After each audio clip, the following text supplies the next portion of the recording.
don't know how powerful your voice is. They don't want to hear another legislator. They don't want to hear somebody else that's advocated. Sometimes they just want to hear that personal story. The only way to stop asbestos-related cancers is to ban it. About 40,000 Americans die every year of asbestos-caused diseases. I'm Richard Lemen. I'm with ADAO and have been for 20 years. But I started my career with the United States Public Health Service as a young epidemiologist assigned to studying asbestos and asbestos-related diseases. I'm going to take you through a little bit of history if you'll bring up the first slide.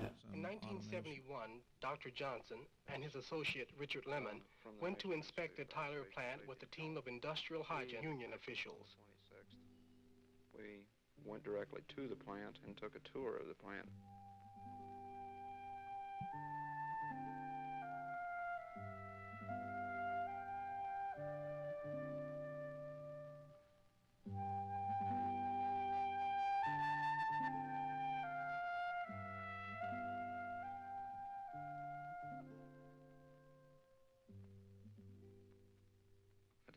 At that point in time, we were very appalled at the condition of the inside of the plant. There was asbestos, raw asbestos, laying on the floors.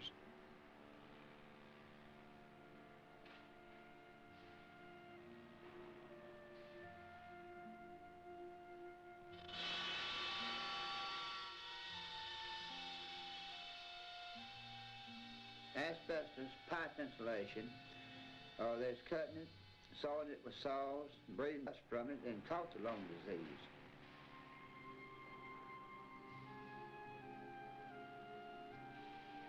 We attempted to do some ventilation measurements. We found that the ventilation systems were completely clogged at some points with encrusted asbestos, and we took broom handles to knock the asbestos out of the ventilation systems. The longer I stayed, it was harder for me to breathe, but you get stopped up your nose and all.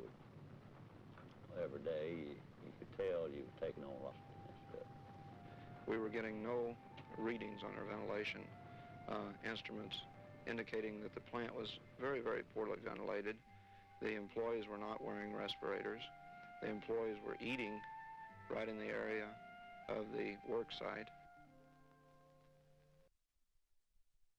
Well, that's what one plant looked like when I first started going to asbestos plants throughout the United States.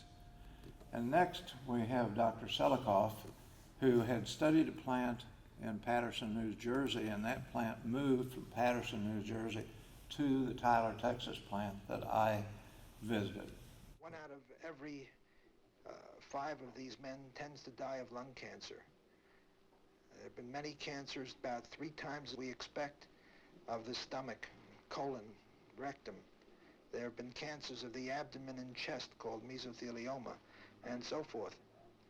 When the plant moved to Texas, they didn't leave behind the hazard. They took it with them.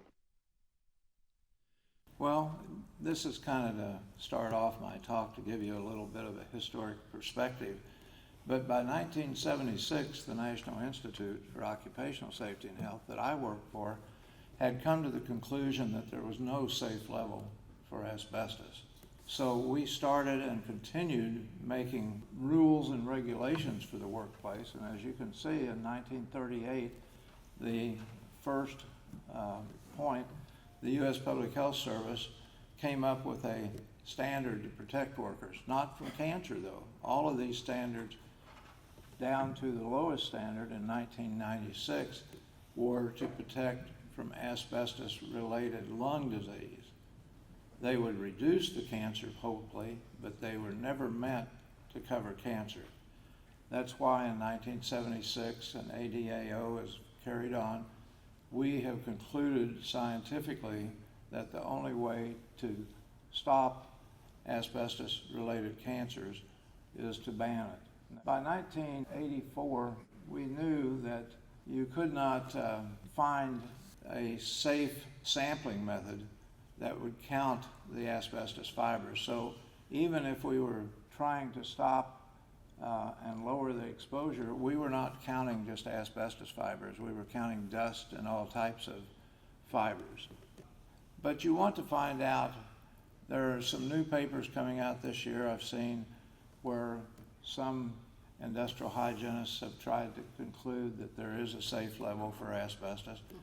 But we have not found that these are some of the low-dose cases, as you can see, dating back to 1964, where even a single day of exposure resulted in mesothelioma and other cancers. How much does it take? Well, in the epidemiological studies, which are not real good indications, but we have seen very low exposures, and these are just some of those studies. What has the asbestos industry left us as we have lowered the exposures? They've left us a lot, as you can see, the legacy asbestos. In buildings throughout the United States, we estimate over 1 million buildings throughout the United States, and these are going to be around for many, many years. So what the asbestos industry is stopping to do, it is going to end in this legacy. We still get asbestos from disasters such as tornadoes, hurricanes, and others.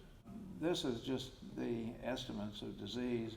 I have a mistake on this under the U.S. There are about 8 deaths for mesothelioma each day of the year. So while we're here in the next 2 days, we're going to have 16 deaths from mesothelioma somewhere in the United States. Asbestos is not a disease, not a factor in just one disease, but as you can see, many diseases are related to exposure to asbestos. What do we have to do? We have to continue talking before Congress and other legislative bodies about stopping asbestos. And to end, I'll just show our ADAO flag that we carried in Paris several years ago. This is Linda, myself, and my son.